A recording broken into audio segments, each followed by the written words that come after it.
বলছি আপনাকে কি ফাঁসানো হয়েছে? হ্যাঁ হ্যাঁ কি বলছেন?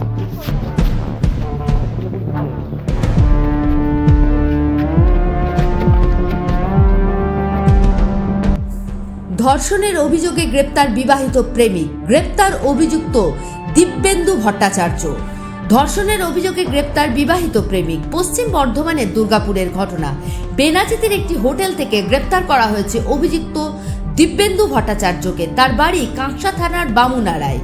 তরুণীর অভিযোগ, 1.5 বছর ধরে প্রণয়ের সম্পর্ক থাকার পর তিনি জানতে পারেন প্রেমিক বিবাহিত। সম্পর্ক ছেড়ে বেরিয়ে আসতে চাইলে ব্ল্যাকমেল করা শুরু হয়। বিভিন্ন হোটেলে ডেকে জোর করে শারীরিক সম্পর্ক করতে বাধ্য করে সে। শেষ পর্যন্ত থানায় লিখিত অভিযোগ দায়ের করেন তরুণী।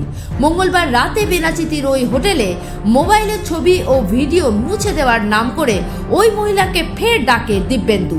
এই নিয়ে দুজনের মধ্যে চলে চরম বচসা, ধস্তাধস্তিও হয় দুজনের মধ্যে বলে পুলিশ সূত্রে জানা গিয়েছে।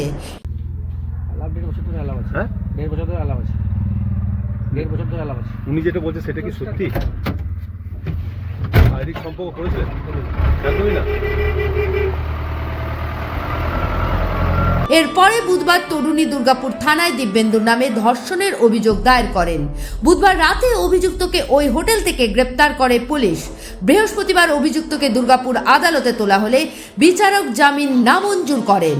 পুলিশ সূত্রে জানা গিয়েছে, দিব্যেন্দুর সঙ্গে কলকাতায় ইভেন্ট ম্যানেজমেন্টের কাজ করতেন ওই মহিলা। সেখান থেকেই দুজনের মধ্যে সম্পর্ক গড়ে ওঠে। দিব্যেন্দু দুজনের ঘনিষ্ঠ মুহূর্তের ছবি ও ভিডিও মোবাইলে দিয়েছিল। মাস 6 আগে তরুণী জানতে পারেন দিব্যেন্দু বিবাহিত। তারপর থেকেই সম্পর্ক থেকে বেরিয়ে আসতে চাইছিলেন তিনি।